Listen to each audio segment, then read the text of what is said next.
Simple interest. Simple இன்ட்ரெஸ்ட்னா என்னது? தமிழில் தனி வட்டின்னு சொல்லுவோம். தனி வட்டின்னா ஒரு அமௌண்ட் இப்போ நான் ஒருத்தவங்கிட்டேருந்து வாங்குறேன் அப்படின்னா அதுக்கு வந்து ஒரு மாதத்துக்கு இவ்வளோ வட்டி போடுறது அப்படின்னு சொல்லுவாங்க. தனி வட்டி, கூட்டு வட்டி அப்படின்னு சொல்லிட்டு 2 இது தான் நமக்கு இப்போ எக்ஸாம்ஸில் கேட்டுட்ருக்காங்க. அதில் சிம்பிள் இன்ட்ரெஸ்ட்டுக்கான ஃபார்முலா, தனி வட்டி கண்டுபிடிக்கிறதுக்கான ஃபார்முலா என்ன அப்படின்னா சிம்பிள் இன்ட்ரெஸ்ட், எஸ்ஐன்னு கூட இதை சொல்லுவாங்க ஷார்ட் ஃபார்மில். PNR divided by 100. ஓகேவா? PNR divided by 100. பின்னா என்னது? பிரின்சிபல்னு சொல்லுவோம்,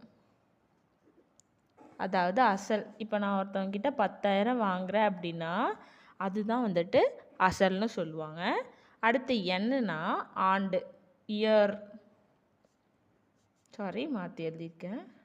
எத்தனை வருஷத்துக்கு? இப்போ நான் 10,000 வந்து 2 வருஷம் கழித்து கூட கொடுக்கலாம், 3 வருஷம் கூட கழித்து கொடுக்கலாம்.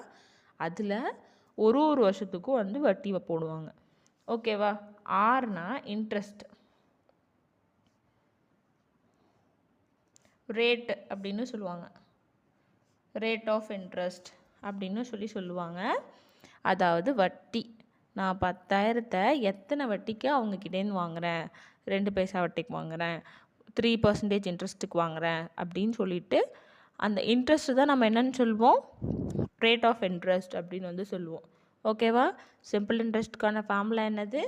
PNR divided by 100. இதை ஷார்ட் ஃபார்மில் எஸ்ஐன்னு கூட சொல்லுவாங்க.